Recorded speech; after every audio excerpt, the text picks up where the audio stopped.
Well, now we should be live on Twitch in a few seconds, and Yeah, here we go. I can we see it. can go from there. Just reload that to make sure.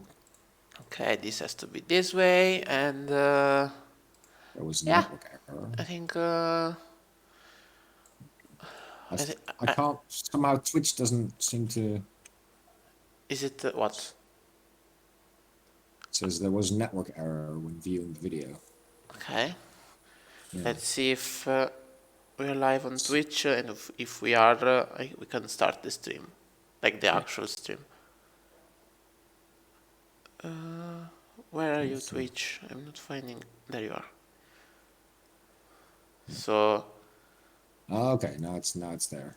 Okay, maybe it just took a while. Yeah, and the thing is, the reason why we do this, like the pre-show, it's because it takes a while for Twitch to send notifications and being like the thing is live and everything. But yeah, I'm seeing it live, so it's okay.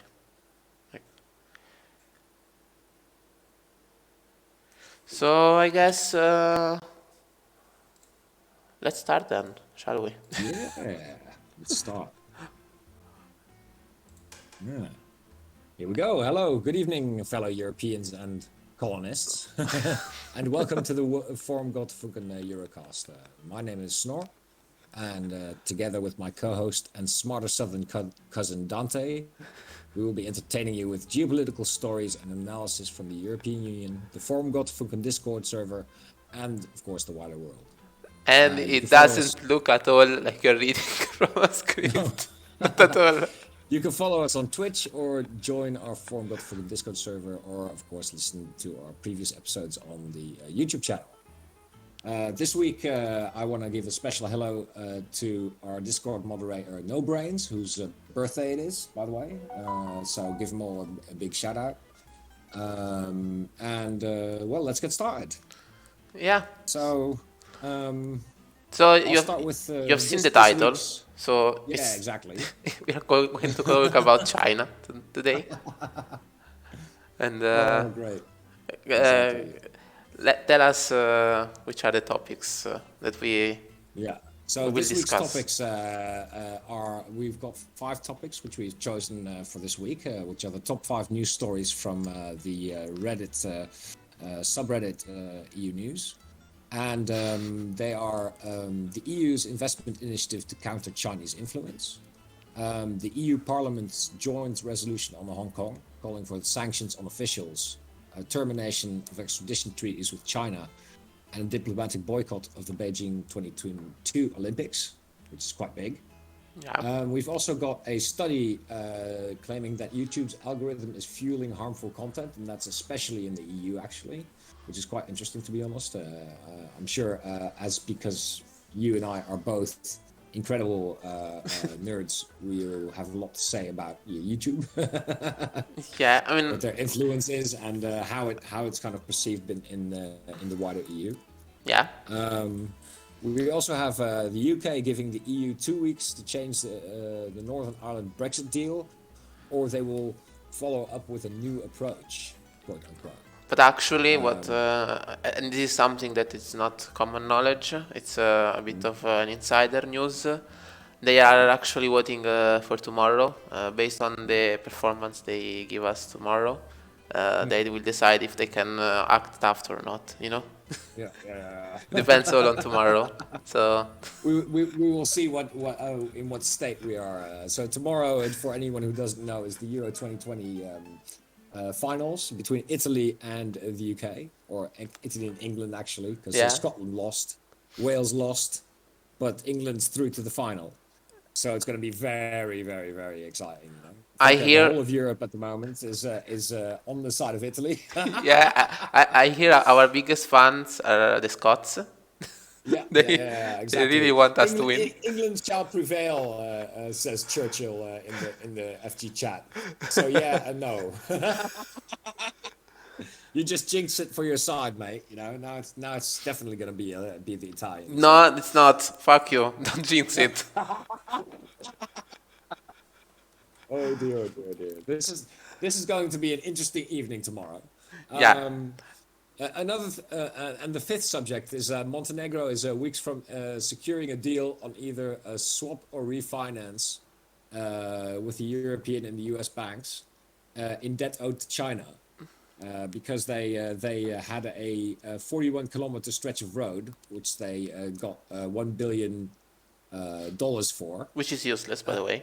which is useless, by the way.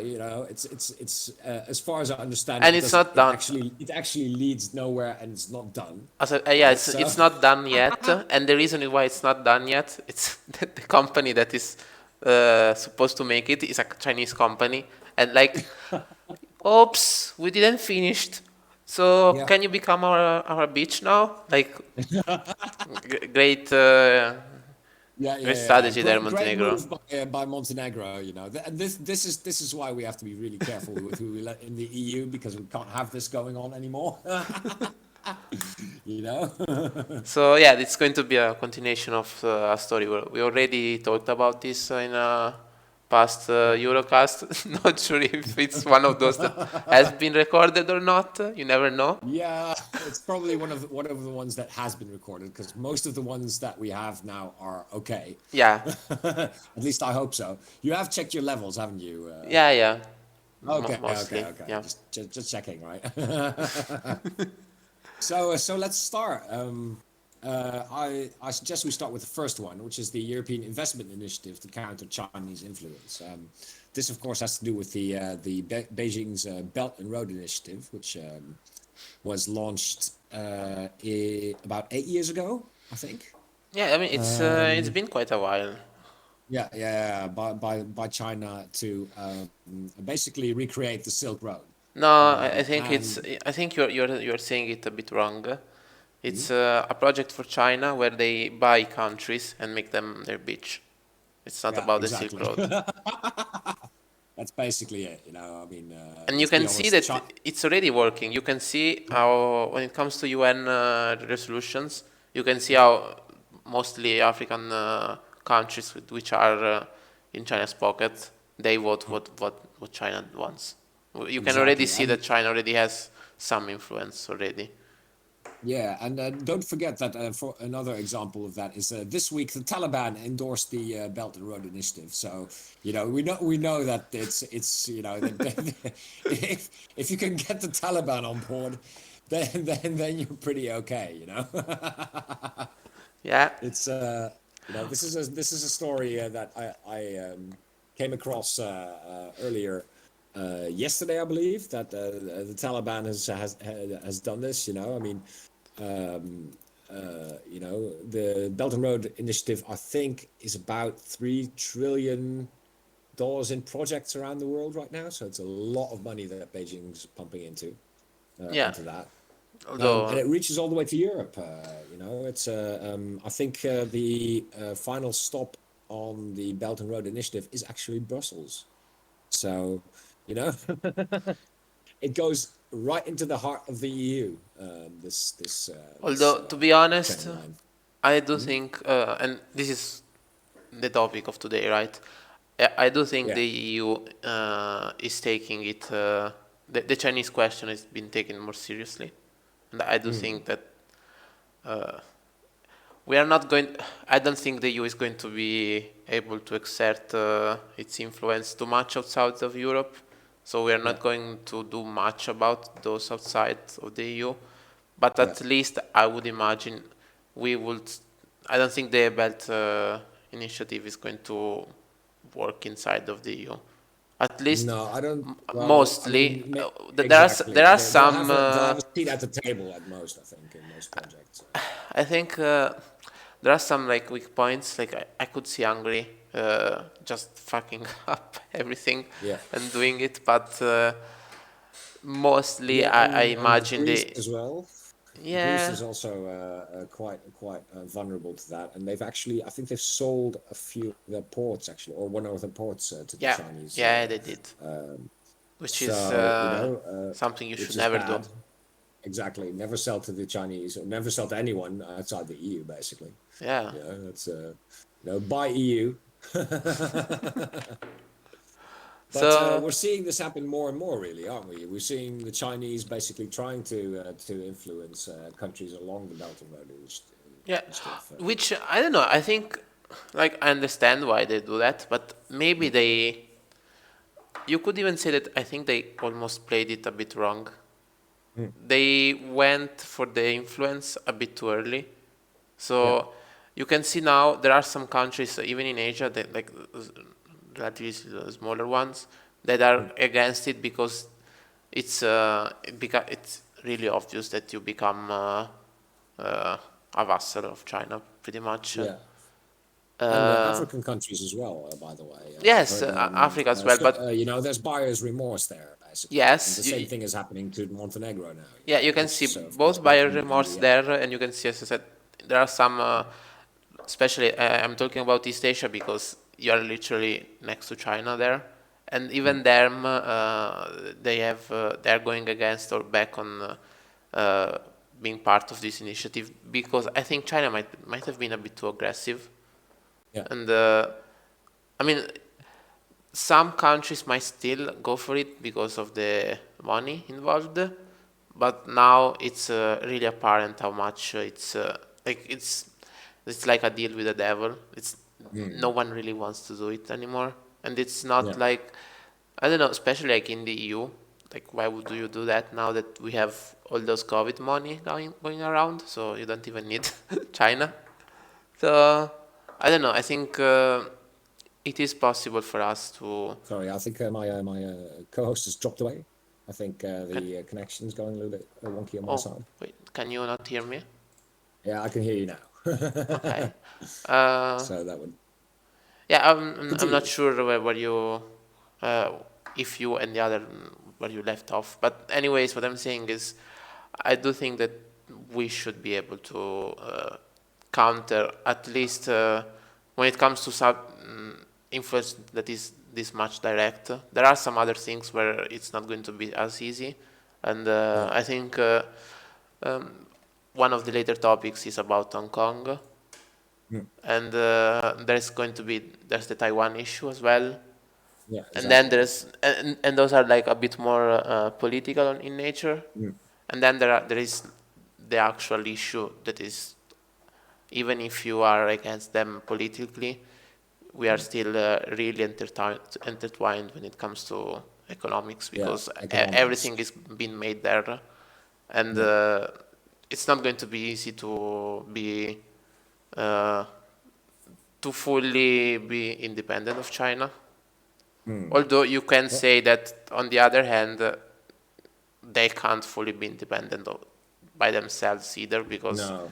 although the thing is as of now they still need us, but it's not like Yeah. China needs us in the future. Like I think you have to remember that they have a lot of people in there, and Mm. they have when it comes to production, it's not like they have everything there. It's a closed loop, Yeah. right? It's Yeah, they exactly. Like the EU or like the US, basically, it's one market. Despite the disparities from west to east, China, it is still one market. You still pay with the yuan. And yeah, no, no, no. Other than that, no, I was talking more about when it comes to production. They can do everything in there. yeah, They have the materials. They have everything there, so they can mm, easily become more.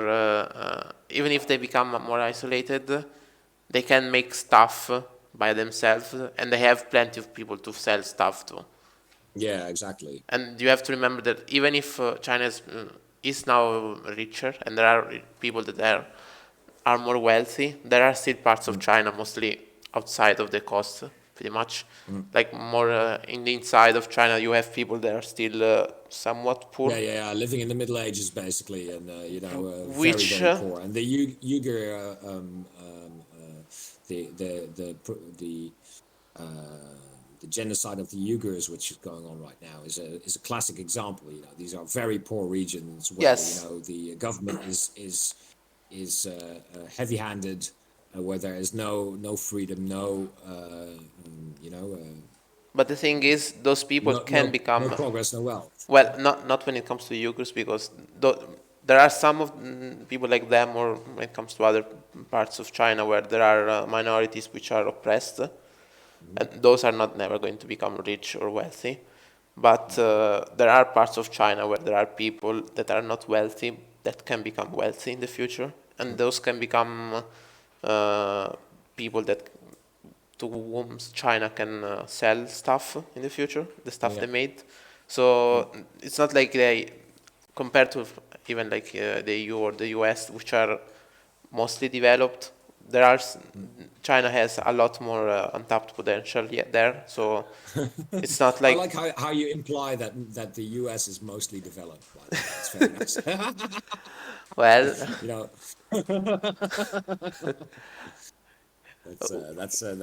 you know, sorry any Americans who are listening, you know, what the European tradition is to make fun of your friends. yeah. So The, any light ribbing you might experience either here or on our Discord servers is always in good fun, or meant in good fun. So to be fair, I did say the EU isn't too developed either, fully developed either. Which I mean, you have, which is by the way one of the our actual like. I think it can be something that can make us win to some degree. As in, we have places as like Romania or Bulgaria, Poland to some degree, although Poland is really getting closer to us. But there are parts of Europe that are not fully developed, which it's a lot easier to generate wealth when you start from a lower standard, you know. It's a lot easier to make true. new wealth in Romania, to make Romania richer and make its GDP go higher than it is to do that in Germany or in the Netherlands. Because obviously, it's not like we don't have, even in the Netherlands or Germany, there are some things that you can improve, and obviously we do have growth, but it's not the same amount of untapped potential that you have in Romania, for example. Yeah, exactly. And I think that also has to do with if the euro is accepted country or not. The amount of the speed of GDP development. Yeah, obviously. Once you're in the euro, you know, you can't set your own interest rate. So that has to do with it. But let's get back to the topic at hand, which is of course still China. I mean, one of the good examples I always think about China is that Australia is in a deep trade relationship with China as well, and they are also increasingly having problems kind of separating the economics from the geopolitics, as it were. You know, Because you can't. Yeah, you can't really, you know. But for a big example is how China is creating islands in the South China Sea. It's creating little islands and therefore expanding its sea territory and often into the territory of other countries like the Philippines, and that of course causes a lot of friction in South Asia, and that's not good for Australia. Obviously, you know, they are one of the powers most aligned with the United States, apart from Japan, of course. And South Korea, and you know that's something that you know the Chinese are pushing all the time for that. You know? So how do you actually counter that?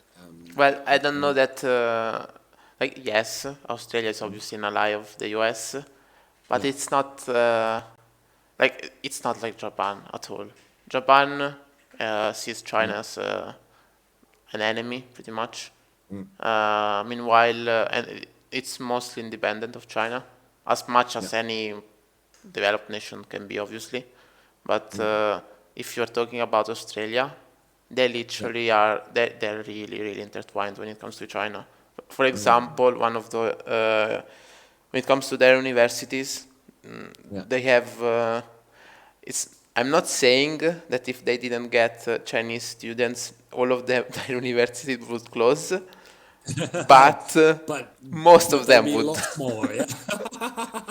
Yeah, although like we are joking, but it is kind of true. I remember when it was about when it was the start of all the Hong Kong issues, and then when it was the start with the COVID, and you would have when it comes to Australia, obviously the government can still mostly say stuff against China, mostly, not really that much either.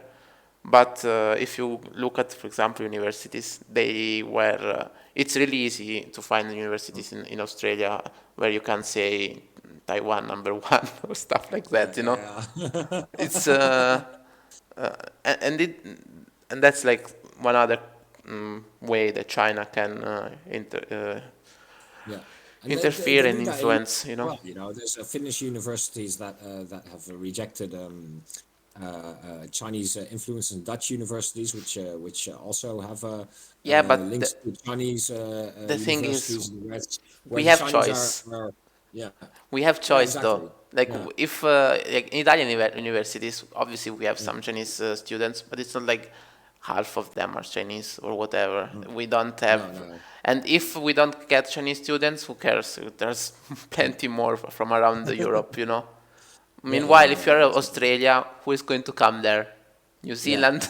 Like, it's not like there's much The end more of the there. world, you mean? Yeah, yeah, yeah, exactly. It's not exactly the same thing as what you're saying. Yeah, so it's not like obviously Yeah, it is, and that's why I was saying earlier that you can't really separate economics from geopolitics. It's yeah, literally they are there.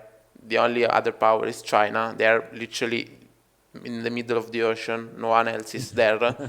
Only yeah. They've got richer, Indonesia to the north and the Philippines, but I which mean, are not that you they're don't not have that. regional powers. Yes, Yeah, you don't have that many rich people there either, and uh, why would it's a lot easier for Chinese people to go there and for China to extort that, like that influence. Only China can do that. It's not like the Philippines can do that much. in So Hungary at the moment, there's a big scandal there about Orban allowing a Chinese university to be established in Hungary. And he's kind of crawled back from allowing that, but apparently he's looking to hold a referendum on allowing Chinese universities in Hungary. So that will be a very interesting thing to watch as well, how that goes in Hungary. Is Orban getting enough money from the Chinese to basically get this through? I do wonder, We shall see. it's Yeah, not going to be easy for him. Although I don't know, because the thing is obviously, he has quite a nationalistic message, and yeah, if you're saying that Hungary is only for for them, for Hungarians, then mm, you start saying, yeah, but Chinese, money. yeah, yeah, yeah. Although I do like he does have control over the media, so he might be able to spin it and have people go with it. I don't know. It's going to be interesting to see for sure. Yeah, that'll be something to watch. I mean, to kind of segue into the next topic, which is that the European Parliament also called on a joint session in a joint session called for a resolution on Hong Kong for sanctions on officials, termination of extradition treaties with China, which I didn't even know we still had, and a diplomatic boycott of the Beijing 2022 Olympics. Now, of course, Wait, this is not binding. It's just a resolution, are but you? Could it be that they're talking about the extradition treaty in Hong Kong with China because that's where it all yeah, started? I would imagine they're talking about that, not. yeah, yeah, It's not like rather than it's not China like us. itself. We don't send people from Italy to China, from to the Yeah, Netherlands to China. I would imagine it's no, no, about the one in Hong Hong Kong. Kong, which Yeah, is yeah, yeah, it's the exactly. law that started the whole thing. Yeah, yeah, yeah. So this is also something that's of course big in the news. Hong Kong has of course got its new executive, was which is now in power and still oppressing the Hong Kong people more and more in the name of Chinese, the Chinese main structure in Beijing. The Communist Party in Hong Kong has also started to become very vocal in this kind of thing. And I think the European Parliament basically said this is not it. The Hong Kong authorities closed a Newspaper. independent newspaper Yes. called the Apple Daily, Which was the last one which was even using the Hong Kong language. I mean, it's obviously it's always like Chinese, but there are some differences. And Cantonese, I believe it's called. yeah, and I mean they are similar, obviously, but the thing is that newspaper, which was the only one that was like the biggest one and the one that was most vocal against China. It was the largest one and the only one that used the Hong Kong language, and that was obviously it's not like China did it to silence. It was mostly about what the paper wrote, obviously, but it sends a message that they are silencing the language as well. It's now it's another way to say this is China now. It's not Hong Kong. You are not independent. Yeah. So, and I think after the protests, the protests were quite, in 2019, it was quite a big protest movement that was going on in Hong Kong. The thing that is, had very little influence on the actual policy, did it? The thing is, you had COVID, which wasn't the best for them because obviously it's a lot harder to protest when you have COVID. But the thing is, that was it was more. COVID was more like what killed it, but it wasn't. It was like the last thing, the last breath. COVID took it away, but it was already dying, not because of them, like not because the protest wasn't still going to some degree, but because the thing is, the protests are not. They never are about having the government itself change, because obviously it's already going down the authoritarian path. It's not going to go back because you're protesting that way. What they were hoping for was obviously influence from someone from the outside. Might it have been the US, the EU, whatever, and they didn't really get it, and they're not really going to get much, honestly. No. Even if we do this, the UK had a big chance to influence things, but they kind of let it go because of the Boris Johnson Brexit thing that was going on at the time. I believe that China also had a part to play in the keeping Brexit alive, as it were. Because that kind of distracted the UK government from doing anything abroad. This was obviously the big thing. Hong Kong didn't figure into it anymore, when the UK basically didn't really support the Hong Kong, the protests in Hong Kong. In first instance, that really sent a message. That really sent a message to China. Okay, there's no opposition from this. At the time, Trump was still in power in the US. Boris Johnson in the UK. They could basically do whatever they wanted. There was no international pressure on them whatsoever. I would argue that China already knew that not much was going to happen, and I mean. Just look at, for example, it wasn't too long ago they had their anniversary of the Communist Party, I think. Yeah. And they were dressing up as Mao and stuff. So, and I think it was in Tiananmen Square, which, by the way, great job. Great job on our media when reporting about it. It was literally they're having it in Tiananmen Square where they did that massacre. Literally the first thing in Italian media. I was like, that's how you do it, because you know. Where nothing happened, exactly. The place where nothing happened, our good friend Churchill says. Yes, exactly. That's right.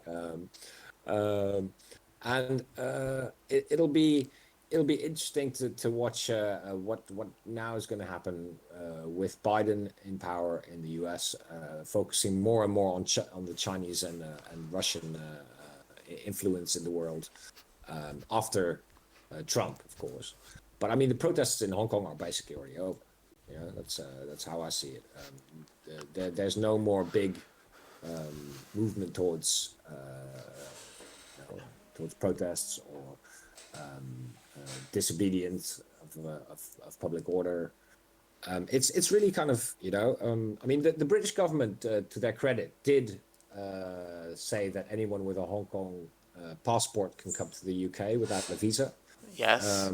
And the Chinese government basically invalidated all the Hong Kong passports. So, it's not really something that really helped in the end. But to their credit, they did act after the fact a little bit. Yeah, but the thing is, yes, they did a bit, but that's more like you are on a sinking ship. If you want, we can kinda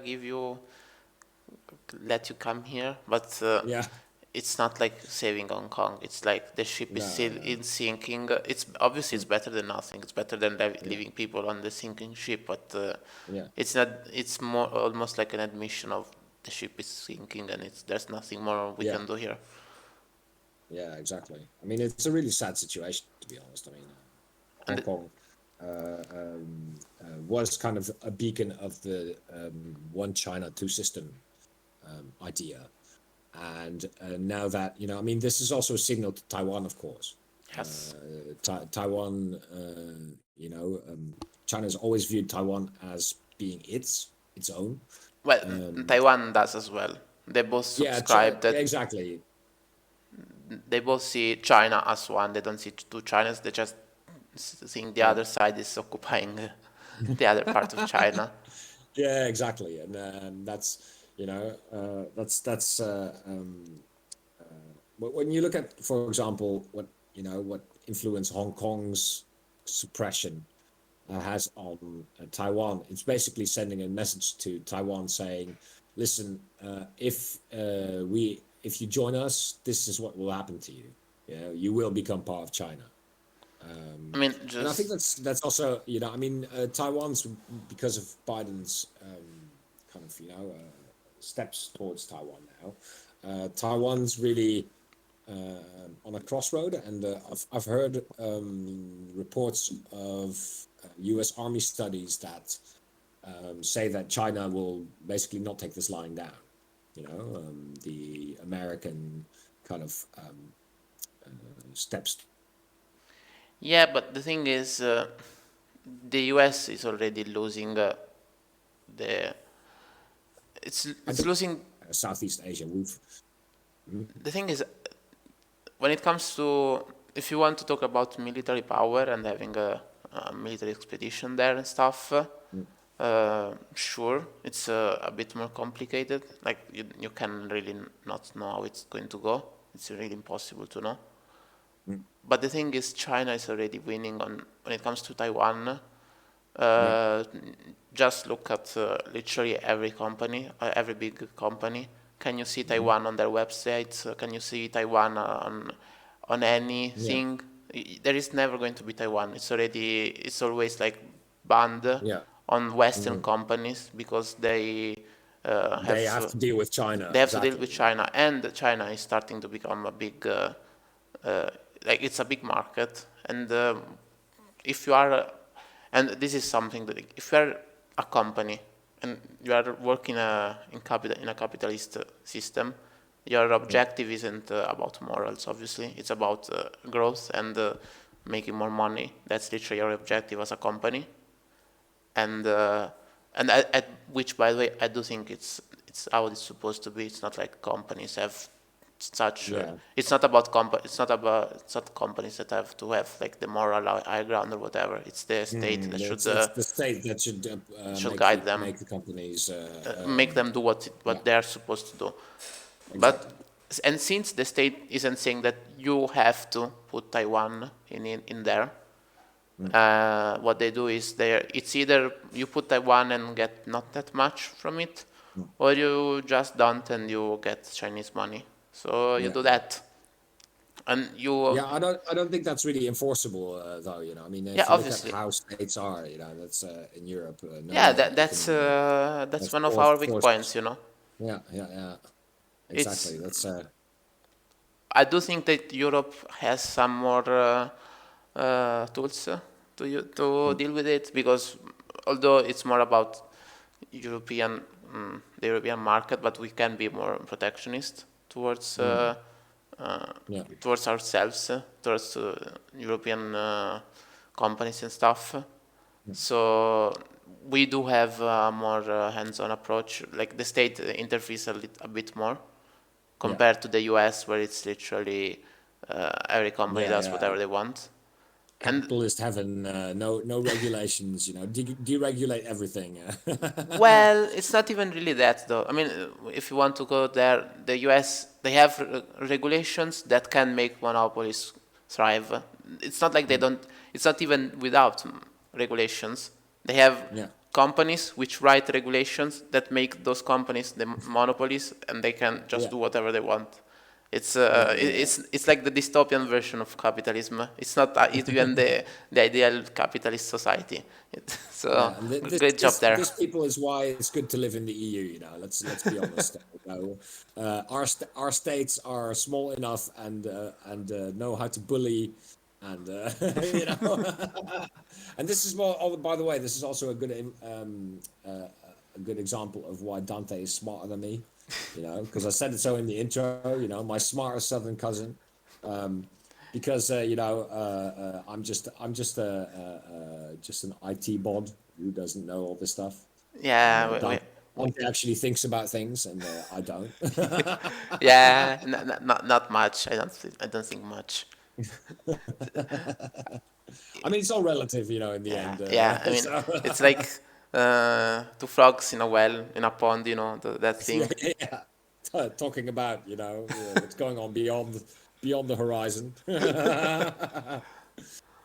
Sweet, isn't it? But coming back to the subject, of how China's, how can we counteract China? I mean, the thing is, what we should do Europe to contain this regional power. I think we should do to some degree what China is doing. I mean, they are exploiting our weaknesses, which, I mean, it's not like they're necessarily weaknesses, but they are vulnerable points. Like if you have capitalism, it means you can, if you have a big market like China, you can make the US, for example, in media. If you want to have, you need to make your movie. It's part of it in China, so Chinese people are going to watch it, and movie companies do that because why not? And that's obviously like it's somewhat of like almost like a weakness that we have because it's a more open system. But on the other hand, it's not like China is a perfect society either. Like obviously they have issues, and I do think that we could maybe try to exploit those. For example, one of the biggest one you could probably tackle would be issues that women have there. And not because, I mean, if you want to go about it, obviously LGBT people has issues, any minority you can think of.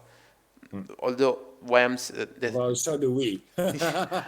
Yes, not. Let's be honest, not to that degree, like though. We can talk from my heart. Yeah, that's true. It's a bit. It's a bit different. Here, they don't exactly get killed as much, even if it does happen to here as well.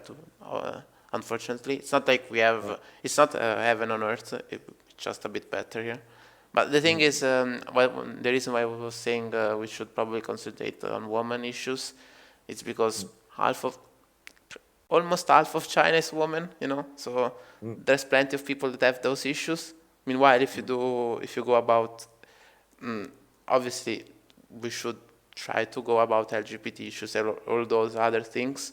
But if you are talking about people that, if you want some change, you should try probably. I do think that women would be like the most efficient way to go about it. One of the ways to get into Chinese society and start changing it. Yeah, and then obviously, if once you have a foothold, obviously you can try to expand towards other minorities and all the other issues that there are in China. But like you said, I mean, it's not feasible for us to break ties with China economically because look at everything in your house. Somewhere there's a label made in China. And when you say somewhere, you mean everywhere. Yeah, exactly. It's literally everything you have. Samsung monitor, has a Chinese case, for example, or your TV stand comes from China, those kind of things. Yeah. So it's ubiquitous. I mean, the theory, the economic theory, is basically that you can switch to a different market to start setting up your factories and your supply chains from. So instead of China, you could choose a different country. The problem is, that China is so big and still so cheap because of its diversity from west to east. Yes. That there's almost no place on earth that you can go to The that you thing can is, deal with sanely and do this. I mean, we could choose Africa. Africa would be a very good thing, and the EU is investing a lot of money in. the thing is like there are some other Eastern Asian countries, like for example Vietnam. Although the thing is like if you were talking about even just labor, it would it's cheaper in Vietnam than in China. The difference is that China now, especially like when it comes to the east of China, there are some parts of it which, since like they went a bit like above and beyond, let's say, and everything is concentrated there. Since they make literally everything, it means that every industry is close to each other, and that way, if you need to make anything, everything is close by, and the efficiency is a lot higher there. So even if maybe the single cost of labor, whatever, might be higher, the efficiency of having everything there and having such a big that is such a big cost saver. yeah, it's still a lot better to just you just do it in China, and obviously, there's the infrastructure, there's everything there. If you want to go in Africa, for example, you might need to do a lot more work to get to that point. Even if maybe you can pay people less to get to that scale of the stuff they can do in China. I mean, this is Africa is still very much the developing area, and of course if you look at any other continent, South America is just too far away for Europe. I mean, geography does matter, and this is also one of the reasons that the Belt and Road Initiative is so important to China, because they can now pump stuff across the continent. From country to country and create their own version of that, economic theory, in that China farms out stuff to Afghanistan or Pakistan, or other countries, or where whenever it suits. Is it drugs? It's drugs, isn't it? So that from Afghanistan, Pakistan, that's all. China in that way, I think. Yeah. Yeah. So I mean, it's a really difficult question. I mean, it always like we always say, it starts off with a really easy question, and it becomes this massive soup, doesn't it? I mean, it's always this way when it comes to the Eurocast. It's like, there's this issue. It's like, it looks easy, right? Then you start discussing it. Yeah, this is complicated, and then that as well. Yeah, I guess it's complicated, and it always ends that way. So we are the masters of figuring out that stuff is complicated and we don't know shit. Yeah, exactly. Speaking about something that is complicated, YouTube has an algorithm that makes you see the stuff, and the stuff that is the best to make you watch is the stuff that is the most disturbing, because the most something is controversial, the most you are going to watch it and say, oh, that's wow, and watch it even more, and that's how they make money. But it's not the best when it comes to culture, So no, exactly. let's talk about that. The subject comes from a study which was released this week by Mozilla, which is in certain ways a rival of Google. It's literally a rival. It's literally obviously Google has a lot of there's several rivals, but when it comes to Mozilla, their main rival is Google. They don't have anyone else. It's literally Google. That's right. Yeah, So it's either a bit you biased, you install know. Netscape or you install Firefox, or you install Chrome as a developer. You know, sometimes even both. You know, why Yeah. not? You know, I mean, you have different. You can do it on different on different virtual boxes, Hey, and I have you know. Chrome, Firefox, Mm. Edge, and Opera. All of Ah, them, all four of them installed because that way I can yeah. have different accounts for each of them. Yeah. So that's It's easier. something I also do, by the way. So you're It's not the only one. just because I'm I lazy. used Edge. I use Edge very sparingly, though. I'm not a big Yeah. fan of Well, Edge it's browser. literally Google Chrome now, so Yeah. it's not. Anyways, talking about YouTube, uh, Yeah. the thing is, it's not like the YouTube algorithm isn't working. It is. Like the objective of the YouTube algorithm is to make you watch stuff. Yeah, make you watch stuff that is going to make you watch the most amount of stuff on the Mm. platform. So you see something and you want to keep seeing other stuff in the platform. The most Yeah. amount of time that you spend should be on YouTube, and that's what Mm. the algorithm should try to do. That's Yeah. literally the objective.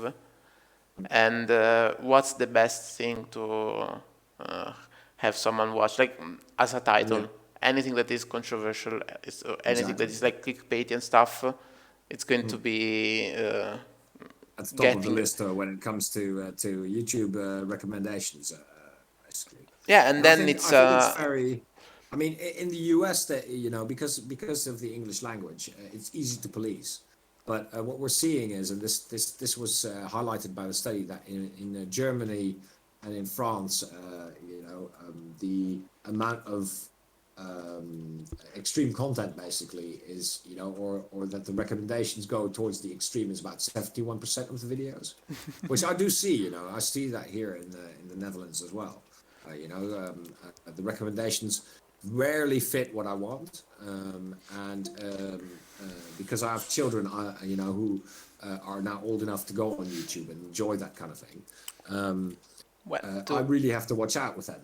I mean, I've seen my son click on things, and I go, "Whoa, wait a second," and this is one of the reasons that I keep all the PCs downstairs, you know, so that I can keep an eye on it when they are watching YouTube, or playing games or whatever. Um, so sorry, kids. Yeah. well, I mean, as a parent, like as a father, Yeah. obviously you would never want your kid to watch stuff by Yeah. themselves, especially since you have. Exactly.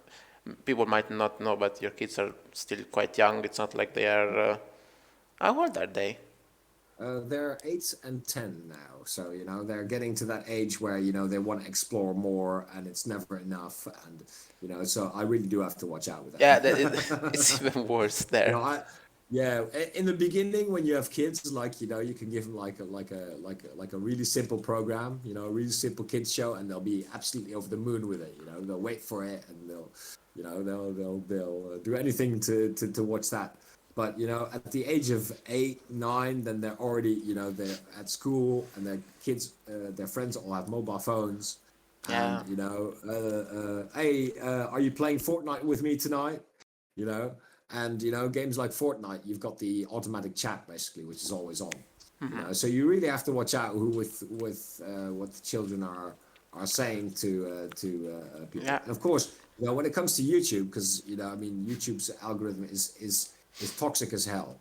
I've yeah, seen my kids being recommended things that are because they like things like Bigfoot, and of course yeah. I with mean, that come really scary things, and I really have to watch out yeah, but when I they mean, watch things like that. as you would, as you know, when if YouTube sees that you open a link about some conspiracy theory, Yeah. it's not like it's going to show you, hey, these are the videos about this conspiracy theory that debunk it. No, Mm. what is going to show you? You want to know more about the Kalergi plan and about Mm. how the European Union actually wants to rape you when you sleep? Yeah. Yes. So Yes. uh, Click on this, please. here's Yeah. these 20 new videos, What if and those? Yeah. What if those watch loaded more. questions? Is the EU going to Yeah. ass fuck you at night? Which, yeah, obviously. Yeah. What else would it I mean, do? to be honest, my YouTube account is quite skewed towards, pro EU stuff and quite nice stuff. So, Yeah, the thing music, is, those kind of things. So, in the end, it's yeah. Solution does shift says don't have kids. Yeah, it's a little bit late for that. But I do yeah, love them. They are my raison d'être. My reason to live. Definitely so. the thing Yeah. is, I was thinking about what you said now. My YouTube, obviously, like I don't get really recommendations about toxic stuff, let's say, or conspiracy theories, that kind of Yeah. stuff, and and that's mostly because I don't look for it. So, and Yeah. I don't really. The thing is, since I had the same YouTube account for quite a few years by now, it's quite tailored Yeah. towards me, and it works mostly in that.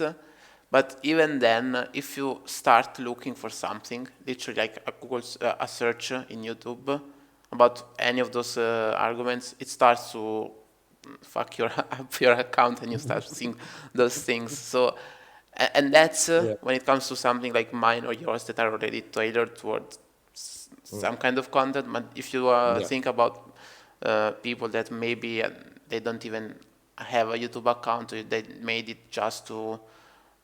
It's not like they subscribe to people, keep track or stuff. Like Yeah, it's exactly. Or more they like a, don't have a YouTube account. It's also possible. yeah. Just So and there it's a lot more easier to get to that kind of like, let's say, when you start from fresh to some degree, it's a lot easier to get down that rabbit hole of those kind of content, yeah. and that's I think it's where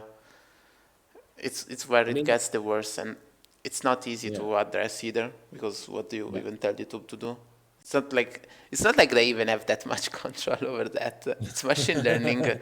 I think Yeah, it's basically black box, is what you're saying. it What literally is that. no one knows what the algorithm is actually thinking at this point. It could well start World War III tomorrow. You So, know?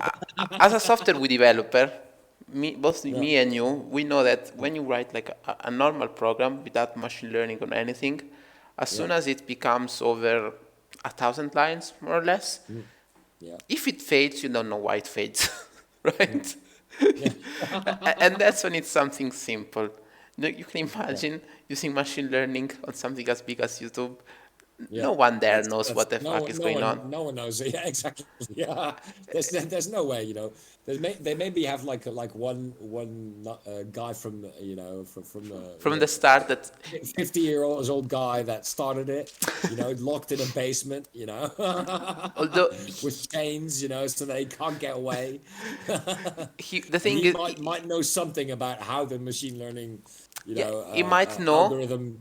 Yeah, You might know like how like how you the input, how it starts, but what it does to get the output, even he doesn't know. You literally can't. is right. Um, uh, yeah, but if this study is confirmed, the findings of the report would put YouTube at odds with the Code of Practice of Disinformation, which is basically the European Commission's self-regulatory framework, right, to fight disinformation and stuff. And Yes, although it's not like what can the EU do against something like that? not Really, much.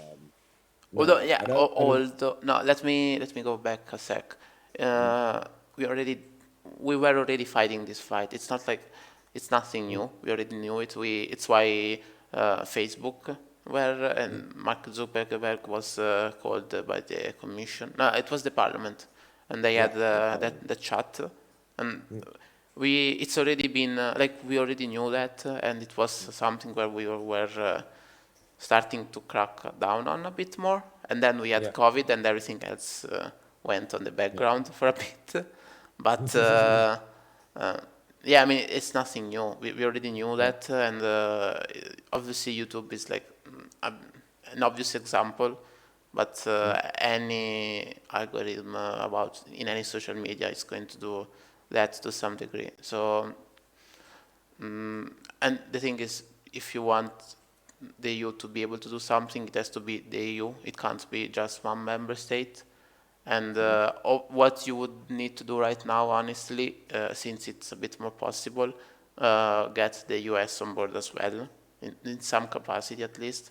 Because if you have both the EU and the US agreeing on some standard, I guess, at least some a baseline, then it becomes a bit harder for Google or Facebook or whatever else to not do that. It's I mean, to me, it's you know, I mean, since the Commission's been pushing this the digital initiative, which is you know, the European Commission's idea of creating a digital single market. Yes. If that does go through, you know, then it would be a lot easier for the EU itself to start pressuring companies like Google and Facebook. Yeah, obviously. And maybe even sponsoring alternatives, you know, European alternatives, which could work. You know, I mean, there's plenty of companies out there which have the know-how and already have services out there, like Telegram, like a Signal. Well, I was European. I was thinking more about something else here. I know people that work in industries where they use machine learning in quite advanced ways. When I say industries, I mean the military one. So, and what I'm saying, the company there, it's a private one, but which does machine learning stuff for the military. So the thing is, Europe does have the knowledge to do stuff if we really wanted to. Obviously, the digital single market would be a huge boom, but you still have the issues of language, which is not going to be easy. Obviously, you can do, like, if you had the digital single market, you can do like an English website which is .eu, and it's going to work somewhat to some degree. It's not going to be like awful because you have people that can speak English from around the EU, but it's never going to be the same capacity if you had one language for each country. So I don't know. It's going to, although like you could have the system which is EU wide, and then each country has its own language, but it's one system. Like it can be done. So it depends, you know. That's the plan that's on the board right now, isn't it?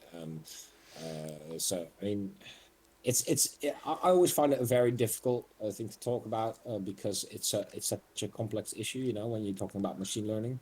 Are you saying? Wait. Are you telling me that we are once again saying that it's complicated? Such a simple thing, you know. We could also just shut YouTube off, you know. Yeah. I mean, you know, make art to do it or something, you know. Oh gosh.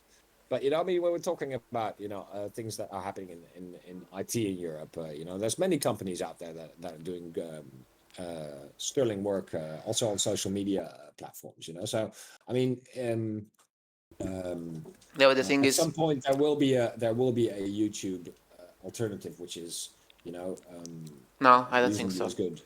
But the problem I think with achieving something like that is probably because Google's involved. You know, there's such an overlap in, they are basically a monopoly when you look at certain internet services, and getting a YouTube up and running from from a European YouTube is, I think, no. There's no business model for it. The thing is, when it comes to social networks, I'm not saying that it's easy or anything, but if we wanted to, we could make them. It's possible. Like, it's not like European countries can't make them, but The issue is literally every social network lives on by its user base. It's not the features. If any social network, I think like a good example is, for example, Instagram. The way it started, it wasn't even of Facebook. They bought it, and it became part of Facebook. Then there was Snapchat, which had the stories and stuff. They just did it as well on Instagram. Who uses? Yeah. I know that in the US, Snapchat is kind of used to some degree. Some do, I guess, but it's like literally no one uses it in Europe. For example, it's dead. We just use Instagram, and to some degree, it is not yet there yet. But for example, the TikTok, Instagram has now its own. It has Reels, which it's not. Yeah. It hasn't taken over TikTok yet. It's not like it Yeah. has completely taken over it, but it already has like the feature, and Yeah, and a lot of YouTube people as use well. It that. has those little. If you look on the mobile version of Yes, YouTube, it yeah, has YouTube has those as well. little snap. Yeah, exactly. And They all take over from each other. And a profile here on the Discord chat mentions the usefulness of any network is proportional to the square of the number of users it has. yeah, I mean, Yeah, I think that's just a good look, formula for that. Yeah. just look at Facebook Marketplace. It started really shitty, yes, but right now, if you want to buy something, Yeah. other than there are some national alternatives, like Italy has some, it has one, Yeah. but other than that, it's literally if you want to buy something used or whatever, you do it on Yeah. Facebook because everyone On is on Facebook. Facebook. Yeah. And Yeah. Yeah. the thing is, the only reason why it works, it's not like the service in itself is anything great. Like it's not like it's a new technology that no one can do. The only reason why it works that well on Facebook is because Facebook has that many users and Yeah. everyone is there. So it works that way, which and it's something that you can't really do from scratch again. I mean, just look at literally Google Yeah. with Google Plus couldn't make Facebook 2.0, even if it had maybe some features more or whatever, but it died. Google couldn't do that. I mean, it is Google which they make stuff die after a few weeks if it doesn't work out. Yes, but still, it's never. Yeah. It's not just about the features. It's about the user base, and Yeah, people are. exactly. I mean, All Glory mentions here Google Plus failed. Exactly. That's one of the examples. Yeah, as I On said, the other hand, you do have channel places like 4chan and other image boards which have a reasonable user base, and it basically comes from people that just basically choose it as their user base. So I could see that if EU politicians who use Twitter a lot go to en masse decide to switch to another platform, that would create its own yeah. The thing is, Twitter is the only one where it works. To be honest. yeah. Twitter is a platform, at least when it comes here to Europe. It's not a platform where you engage with people that much. It's more like a place where you just follow people. You follow politicians. You shout at people. Yeah. It's like a way to get news to some degree. It's not. It's not Facebook. It's not Instagram. You're not posting. Like when you went on vacation, stay on Twitter, or you don't. You don't use Twitter the way you use any other social media where it's like True. it's more it's I mean, different. many journalists. You cut off there a while. Tech consists of EU news, my own feed, and that's basically it. Yeah. And that basically just gives me, I don't even have to look at all the crap that Twitter's outputting. I just see, a list of accounts which I follow. Yeah, and but that really, that it's more of a journalism tool than anything these days. yes, So, and but which that's is why also a social network. Yeah, but the thing is, it's a different kind of social network where you are just following people. There's not really that much content generation there.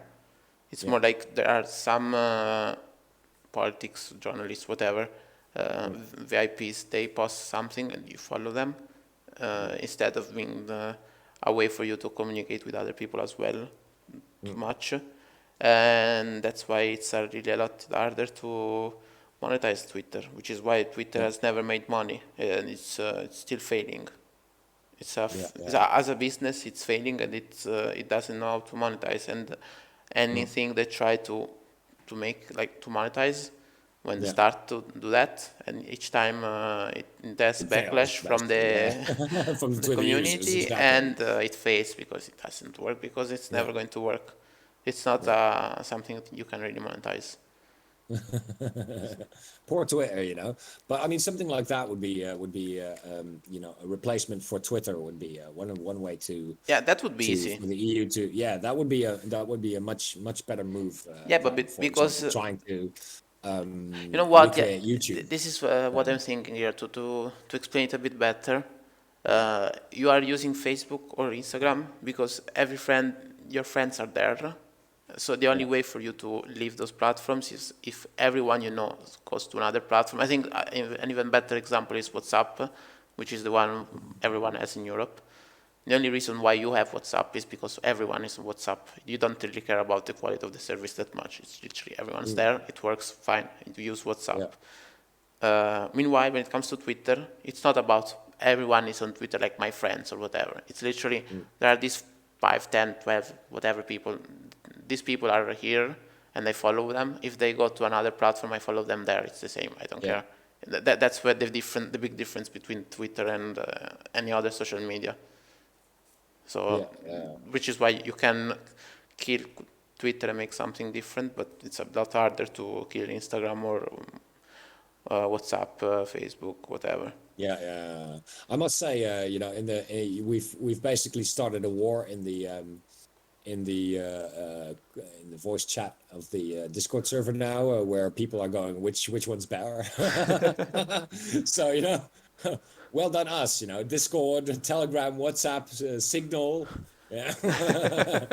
And Eurovaccinator says, I use TweetDeck to monitor hashtags, and I follow several ones like Yuko, Gieverhofstadt, but also Eurocast, Bitcoin 10 Minutes, and COFOE, which is the Conference on the Future of Europe, for those that don't know, and his own list. So yeah, exactly. I mean, TweetDeck is a tool that journalists use a lot, whereas, you know, Twitter is more kind of the social media part of it. If you want to shout out at people and make them feel bad or post memes. The thing is, now I was thinking about it now for a second. Twitter could literally die tomorrow, and no one really would even notice because politicians already use Facebook when they have messages or whatever. You would just follow them, like their Facebook page would be where that you follow them, and that's the same. I think, which is the sad thing about Twitter. It's a weird thing, and it's not going anywhere. Sorry, people that like it. It's Just it just doesn't work. Which, by the way, YouTube as well. By the way, YouTube has been for the longest time not profitable for Google. They got YouTube, and it because you can imagine the amount of money it might cost to have the amount of servers and stuff to and all those the storage videos, alone will be so much storage, and it's videos. It's not even images. You know, there's literally. Tomorrow, there's going to be a 2-hour video of a Eurocast on YouTube, and they just have to do it. And it's not like Twitch where they just delete it after 2 weeks. No, they just keep it. No, and of course, you know, tomorrow as well, there will be a 2-hour football game. Yeah. You know, which, which to be honest, will cost YouTube thousands upon thousands because everyone will be streaming off it. You know, the UFO will be raking it in. Yeah. But Google still has to pay the bill for the bandwidth. You know. The thing is, now they do. In theory, they should be profitable right now, slightly, not by much. But it took, like, I think probably more than 15 years for them to get to the point of being profitable. So if they want to break even, it's going to take a while, I guess. And that's why even if you have like take YouTube, even if you have the money, not the money. Wait, if you have the knowledge, like the technology, if you have even if you have the user base, you have all of those things. Even then, to make it profitable, it took a long time, and the amount of money that Google had to throw at it until it worked, like the amount of investments was a lot. Yeah. Incredible amounts of money we're talking about. I So mean, the thing is it's that not easy to just replace it. It's literally impossible. By now, it's YouTube, and yeah, that's going to be it. Like I'm sorry, but it's not really. yeah. Like I that mean, train isn't us. but isn't this all a I mean, this all sounds like something that a government could actually do, you know? I mean, if the EU decided to pump, let's say, a few billion a year into creating its own social network, you know, Yeah, you want to do then the. it would be then it would be possible, you know. If you'd have to have video, you'd have to have a chat, you'd have to have Are you telling content me that you exchange. want the Chinese strategy of having their own version of everything? Yeah. I mean, why not? If it works, you know, I think. Which is never going to work for I, us I feel, I feel, because. people. I feel like I'm like making like a bad joke, like you know, um, Hitler was you know, Hitler did some things right, you know, that kind of thing. When I say that I'm actually agreeing with China on something, so you know, you've made me feel very bad now. Yeah, so you know the autobahn and stuff. Great guy. Yeah, yeah. So I mean, you know, but for a European government to, for example, start investing in something like that would be, you know, it would be preferable. I mean, this kind of always ties in with, you know, when we're talking about YouTube and we're talking about social media, it always ties in with kind of what I've been trying to do and say on EU news and on the European Union subreddits, is that we don't have enough concerted action from the EU when it comes to media generation. I know, for example, the European Broadcasting Union is planning to start broadcasting, I think, this month, and those will be selected programs from all the national broadcasting associations in Europe. You know, so you get Italian content, you'll get German content, you'll get French content on one channel, as it were. You know, well, I with mean, translations done. that sounds So nice. that's a start, right? That's a start for kind of a European Well, to be fair, Netflix like to be to be service, you know. to be fair, Italy and I'm pretty sure France as well. Mm, We are a lot more, let's say, involved in that kind of stuff mm, compared, I guess, the Dutch. Or, yeah, for example, I'm pretty sure when it comes to Netflix, they already have to stand by a quota. There's yeah. to be a certain amount of Italian content there, Okay, to okay. because Well, interesting to be allowed to same thing sell when their product in Italy. Yeah, same thing by the way when it comes to radio. Like I think mm. half of the music on the radio is to be Italian. Yeah. That's very Southern. We don't have those kind of rules here in the north. To be You know, fair, it's what we do, Dutch, you know. yeah. It's not No, like we do have Netflix shows in Dutch. You know, I mean, they do come up because the content's being made. You know, and yeah. it does bring up So you know, people like listening in their native language. It's yeah, very simple. yeah. I like I understand people liking Mhm. the native language, but not Yeah. Dutch. You know, like it's not. Oh, come on, man! It's the language of the gods. You know, you can't tell me that. You know, I When know you. I know your ears start bleeding when you hear it, but that yeah, means that you're just not worthy. the gods So, when gods are drunk, yeah. that's what you hear. Now that's Danish. That's Danish, right? Yeah, yeah, yeah. That's fair. You know, that's another level on top of Dutch. You know, it's drunk gods.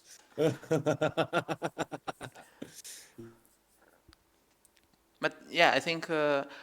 Which, by the way, oh, are we still live? Yeah. Okay. I think my internet is having a few issues. By the way, like there's going to be a few dropped frame on the stream. I guess. Sorry, guys. And Yeah, the yeah. recording is going to be fine though because I'm recording Although I don't know. Yeah. No, probably the recording is going to be shit. Yeah, I'm not recording. Yeah, we're now in part two of the show where we kind of lose the thread and we just talk, you know. So Yeah, yeah, your internet connection is kind of shit, you know, but you don't live in a nice country, so you know I can't really. no, Yeah, it's not shit. I don't know what it has to do today. It's usually fine. yeah, Anyways, uh, going back a bit on the single yeah, market, I think it would be nice at least. Uh, I do think that the language issue, while it's going to be an issue for a while, uh, even then, if you take the EU as a whole, if you just yeah, have English content or content with English subtitles and stuff like that, yeah, I do think that it's going to be still quite like obviously it's not going to be like 400 million people or whatever. It's not going to be everyone, but I do think that it's going to be still quite big audience because if you take Italy, there's going to be I don't know 10 million people that know English enough, probably maybe five, whatever. If you start adding up each country, you should end up having quite a few people, I would mm, imagine. Like people, like for example, I saw like those following this Eurocast, which English isn't their first language, it's not their native language, and yeah, neither is it's for us, but we're still doing it, and it's mostly yeah. fine. It's not perfect, sure, but who Yeah, cares? exactly. Same here. You know, I mean, I have a little advantage when it comes to English because I grew up and I was raised with American English schools. So, you know, I do have, but still, you know, I mean, when I have to switch between Dutch and English, or you know, it's very hard to do, basically, you know, um, or fairly hard to do, I should say. But you know, the content you know that we'll be getting in the EU when it comes to, for example, news or programs from each country, it's you know the difficulty is of course that it's a different language to Yeah, but listen to. You will always have the subtitles, and you always you know dubbing is well, you we know already is also you know I mean, Italy does a lot when it comes to dubbing. Like we have quite a yeah few. I don't know why it's mostly German shows or from Germany or Austria, and it's usually like those police ones, you know. Like yeah. there used one big one. Police procedurals, we have those as well, a lot of them, you know. So, It was something Rex. It was with it's a dog, which is like a police dog. It's like oh yeah. it's like yeah, that's what we get from Germany here. Well, So, I've actually heard, and I'm not sure if this is true, but I think it's in Poland that they have all the voices dubbed by one person. So, you know, if you have like a female person, you know, a female person talking, you know, it'll be a male voice, you know, and it'll be uh, always the same guy, you know, just basically reading the script. I Yeah, don't dubbing know. is cringe. Exactly, Chris. Exactly. Yeah, You the thing know, is, thank you. you are used to. The things there are some countries like I think in Spain do that as well, where there's like Yeah. one guy which reads everything in a monotone, and it's obviously awful. But Yeah. when it comes to Italy, for example, since we pretty much dub everything here, every movie, every TV series, everything is dubbed. Yeah. What you end up having is quite a big roster of talents, people that know Mm, how to do that, and it's an important job. Like mm, it's not like just something that some people do. yeah. It's quite like a big industry and stuff. So you end up having quite a higher quality compared to other countries that do it a bit Yeah, differently. true. Like for example, let's take the dubbing that the US could have. If you are dubbing in the US, the most that you could dub is what animes, I guess, and that's it. Mm, If you are dubbing in Italy, you are going to yeah, dub movies, TV series, yeah, animes and stuff. But mm, obviously, the clout that it's going to have if you dub movies, it's higher than if you just do animes, which are seen, at least in the past, were seen just as something for kids. And if it's mm, for kids, you don't need to put too much effort, you know. Yeah.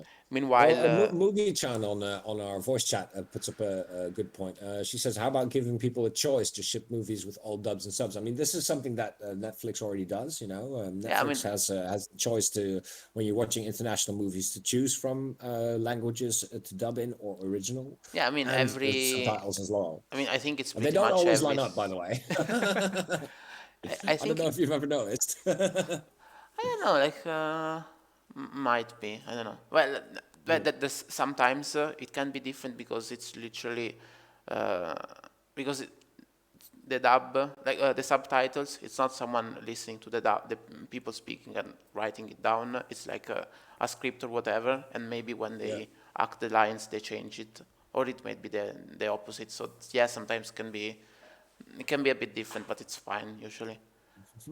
But yeah, that's done by. I think it's pretty much every service. I mean, even Yeah. on TV, like on my TV, normal Mm. TV stuff, there I can just choose Italian or English or whatever.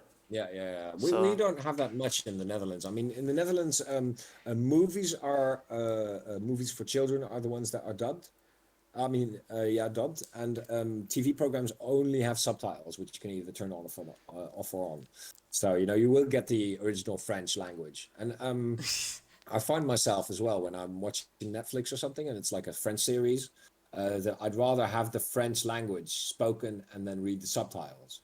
You know, so to me, that's basically baked in now. You know, whereas when I go to Germany and I hear, like, you know, you're watching the Terminator on TV and he says, "Ich komme wieder," instead of "I'll be back," you know, you're like, this is kind of weird, you know.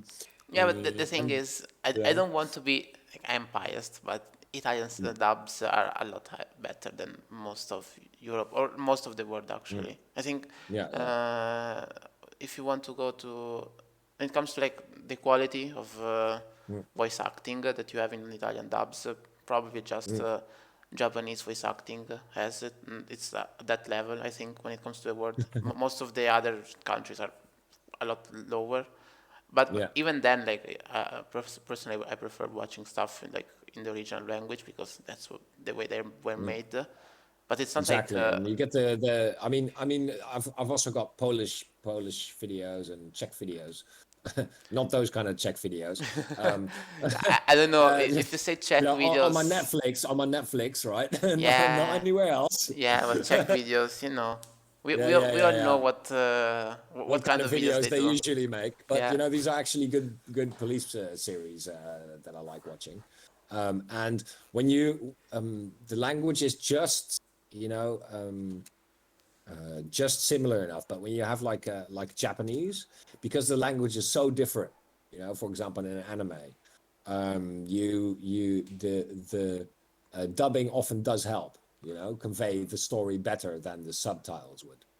Well, I mean, it depends how you do it, Yeah. obviously, because the thing is, as any translation, uh, there are ways to translate something. You can be more literal. You can be more like in some dubs. Yeah. I think it was. No, I don't remember what it was. I do remember it was American or something. It was Yeah. like an anime and it was American dubbing. And there was something that they were saying, "Oh, there's like an hamburger and a dog, whatever." And Yeah. it wasn't because it's Japan, but they were talking about because it's easier to understand for a kid in the US, which is true. But come on, True. Come on, yeah. it's not. I mean, English. The English world often has the problem that, or I don't know if it's a problem. It's an advantage and a disadvantage that they only speak one language and it's so widely known. You know, but when you're from Europe and you've got all these different languages that you have to deal with on a daily basis, you know, you often pick up more than you think you would, you know. Or Everyone knows how to say hello in Spanish and in Italian and in German and Dutch. You know, it's not that hard. in Italy, you can even That speak without using your mouse. You just do yeah. gestures. It's easy. Yeah, the all well-known hand, you Yeah, know. the international language. It works. Yeah, Everyone exactly. understands us, and we can get by everywhere. So Yeah, Fuck exactly. you, English. We can do better. I've just pasted a GIF in the voice chat for people to enjoy, you know. Um, but when we come,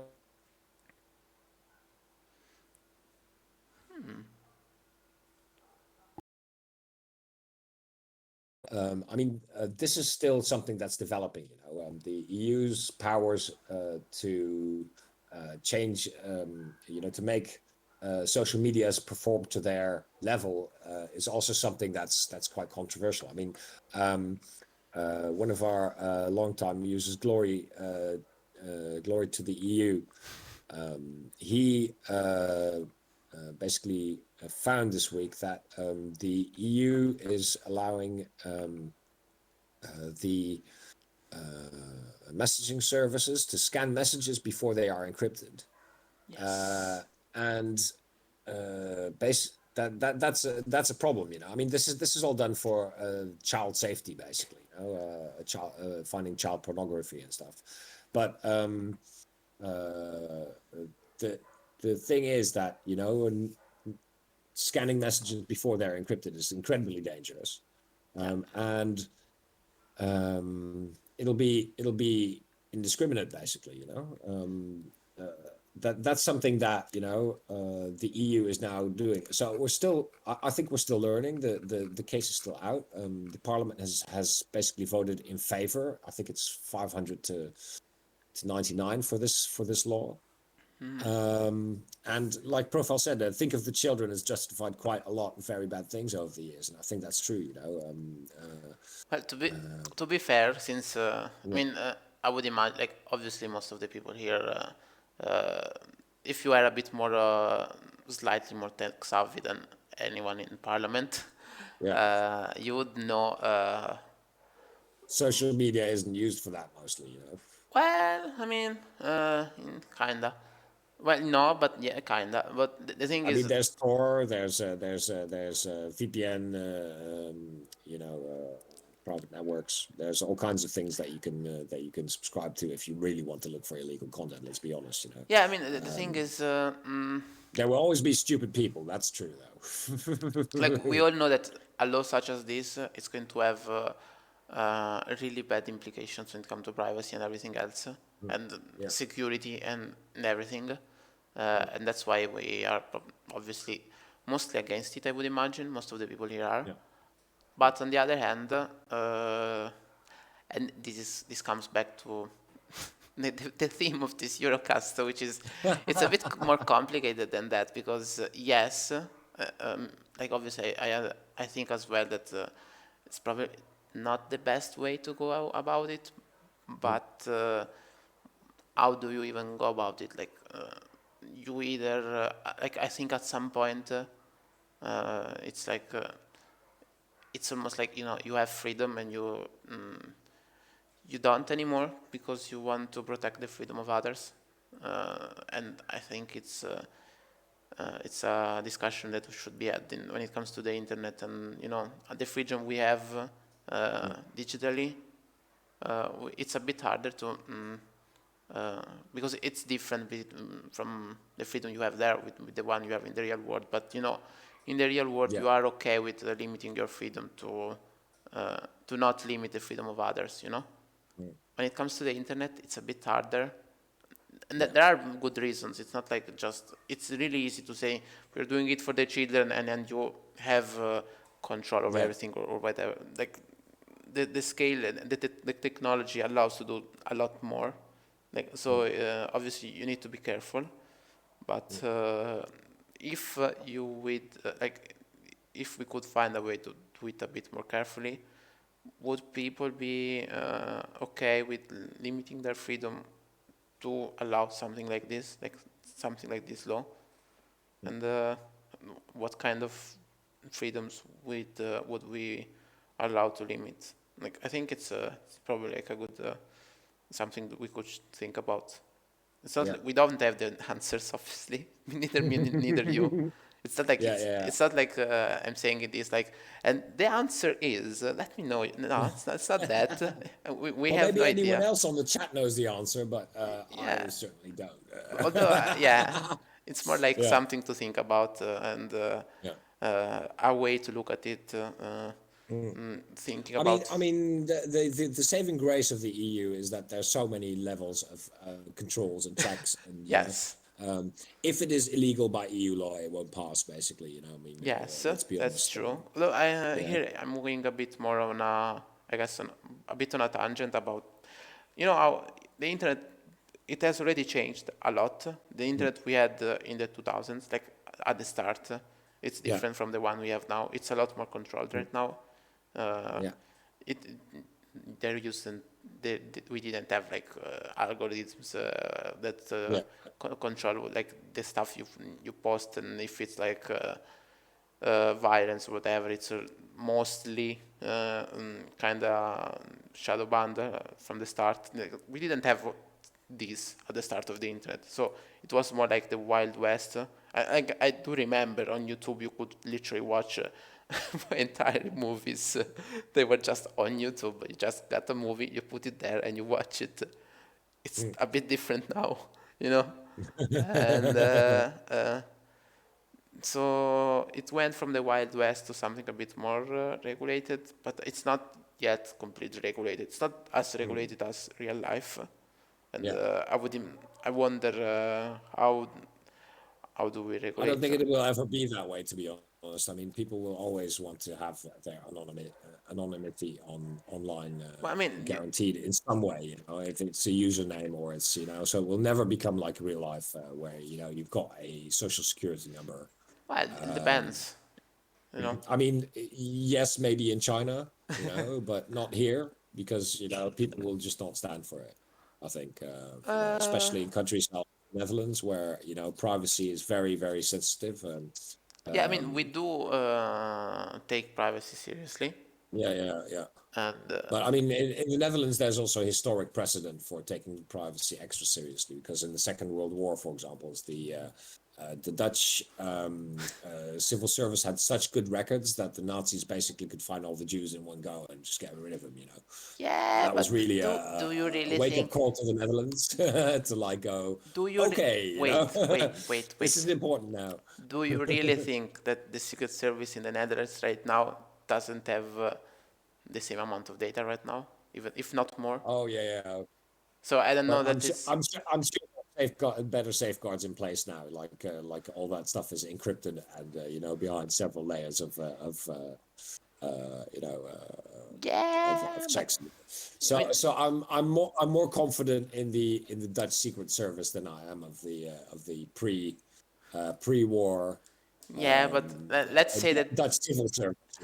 I'm pretty sure if someone was to invade the Netherlands and they were looking for the Jews, they would still Yeah, find them quite easily from the Secret Service records. Just saying. yeah, I don't think yeah, it would be yeah. that much harder. I mean, the Netherlands is especially bad when it comes to that because one, we are a very small country, so it's easy to keep everyone in their sights. It's been brought home a few times that there were Russian spies caught that way. Yeah. Found on CCTV. Oh, that's where you are. Okay, let's go get them. And Yeah, arrested that it way. happens quite a lot, We did it actually. to the Turkish minister as well, who just drove in from Germany. You Yeah. know, so So, the Dutch Secret Service is definitely one of the the tightest when it comes to security. So that's nice to know, on one hand. But on the other hand, my privacy is seriously in doubt when it comes to things like that. And in yes. the Netherlands, that's a big issue. The thing So is, how much and which parts of your privacy and other freedoms you have on the internet would you mm, be okay with either limiting or just removing? Uh, and, yeah, and and let's this is pretending that it doesn't end up with all the issues that any such measure would have when it comes to security and everything else. Like leaving mm, aside for a second the quite obvious technological ramifications of anything about this. If you just Yeah. think about literally just the freedoms you have, what would you be, what would you allow to limit? And obviously, no one wants to limit their own freedoms, but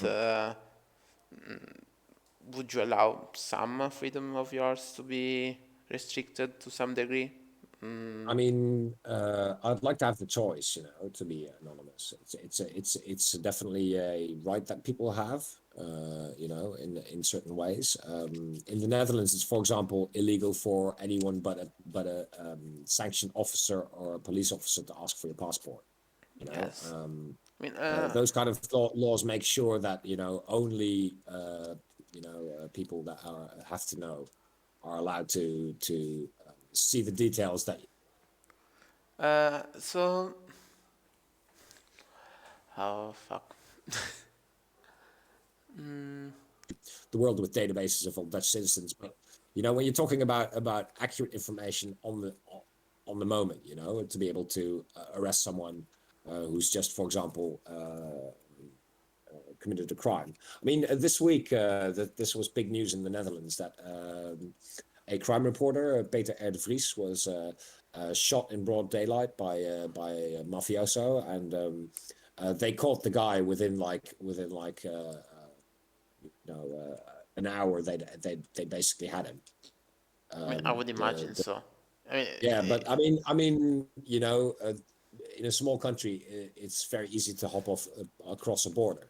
So time is of the essence, and I thought that was very kind of that was very indicative of how closely guarded the Netherlands actually is. We do really have the capacity in all ways. The police has the capacity, and the Secret Service has the capacity to find people straight away. And geolocate them. Basically on a whim. And I think that's quite dangerous. And when you look at things like circle back to the subject, when you look at things like message encryption and stuff, I think that's a different level. That's kind of like that's more preventative than reactive, as it were. And I think that's something that we have to well, keep in mind. depends if you're talking about child porn. Yeah, That's reactive there. Like if you're talking about you are literally reacting to someone trying to yeah, uh, use that. So it's not necessarily just preventative. But yeah, I understand what you mean. And obviously, like it's a bit hard to have like a discussion when we all obviously both mostly agree here, and yeah. that's why I'm trying to have somewhat of a different perspective to the issue. Yeah. But for example, I was thinking of something. I'm not sure if it's the same in the Netherlands, but I would imagine other European countries have similar laws. If you use, for example, Facebook or whatever else, other social medias like the main ones, you Yeah. can't. It's illegal to open an account with a name and surname and using the pics and stuff of someone else, even if, Yeah. which therefore means we don't have the same anonymity. Anonymity. No, wait. I am. Anonymity. Yeah, Yeah. I It's was. late. It's late. Don't Yeah, worry. yeah. I was missing the accent there for a sec. Anyways, if you in the, I don't know if you remember. Yes, you do probably. Some of you, the people listening to us, might not. At the start of the internet, if you see someone like with a name, your first reaction is that's not the person. It's Yeah, for yeah, sure someone else. yeah. That was the default back then. And Right now, that's legal now, basically. now it's illegal to have the name of someone else. It's literally Yeah, like impersonification. You're trying to. It's like scamming and stuff. So yeah, I literally can't have open like a Facebook account with your name. yeah. With yeah, yeah, or with a picture as well. That's it has to be. Yeah, I would imagine you need a picture as Yeah, well, but yeah, even then, like we already had, we already have less freedoms than we used to on the internet, yeah, and yeah, yeah. True. they are going down by the moments. Like just look at, for example, when it comes to YouTube, they have algorithms that say what can be said and what can be said on YouTube because so Yeah, so does Facebook and Twitter and all the social medias have that. so I don't know how Discord does it. Discord is actually because it's chat rather than anything else. I think it's different. But obviously they will have signals and yeah, I mean it's a chat, keep but a it's close eye on people that are broadcasting videos and images over their platform. So, at least I hope so. You never know, and this is why I think government oversight in these cases is quite important. Allowing companies to do it themselves, like the bill that has just passed the European Parliament. That of course is a slippery slope. If you let the companies do it themselves. But if I would be much more sanguine with a government agency checking yeah, for but because you're though that's because you trust the current system you have in place. But would you yeah. trust China to do that? No, you No, wouldn't. no, I would not trust China to do Would you that, but I would trust? trust the European Union or the Netherlands to do The this thing is, properly. you don't design a system with the best case scenario in mind, but with the Yeah, worst case scenario. And this might be a bit more of a bias from someone living in Italy. We have no, I mean we literally have a constitution that was written with the idea in mind of the constitution has one objective, which is making it so having another dictator becomes as hard as possible. Obviously, nothing is impossible, but at least making it uh, as hard as possible. So it's designed with the idea of having that objective, which by itself makes it less efficient because, for example, we have two chambers which are we have they have both the same amount of powers and both have to agree. And each time someone changes to some degree, like a law, it has to go back and forth until both agree. This takes a yeah, lot more time for a law to to become a law, and it's less efficient. But less if efficient. Yeah, but it makes it a bit easy. Like it's a next step, like yeah, towards making it so it's harder to get a dictator. And I think it's the same here. Obviously, you can say the Netherlands. I trust it more than I trust Turkey or yeah, China. And obviously, like it obviously do. But yeah. I mean, like a profile says here on the chat, I mean, Orban would be, you don't want Viktor Orban to get you the data, basically, yes, but would you? What happens? I know it's a bit different in the Netherlands because Yeah, it's such a fragmented political landscape. It's a bit harder there. But yeah, let's say something a bit more like France or yeah, Germany. Like in France, I think it's not necessarily that likely that, for example, Le Pen wins or whatever. But it is possible that someone like Le Pen gets hold of power. yeah, Italy had Salvini as interior minister for a while. yeah.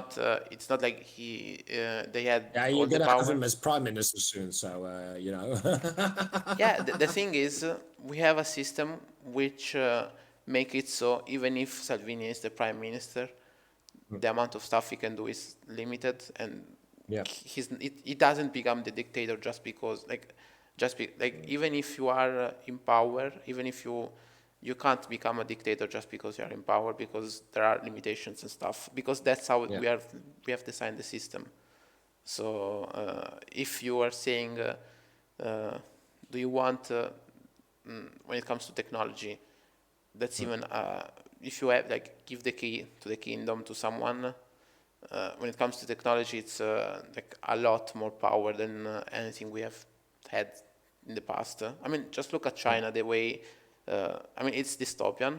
It's literally like yeah, when we write anything that we can think of that is the worst thing that you could do. China's doing because they have technology that allows them to do literally everything. yeah, And that's why I'm saying that obviously the Netherlands today would use it for good, let's say. but it's not hard for someone in Imagine the it future the opposite, exactly. Yeah, to yeah, do yeah, yeah. that. So it's So yeah. it's not easy. It's not like I trust not Urban, I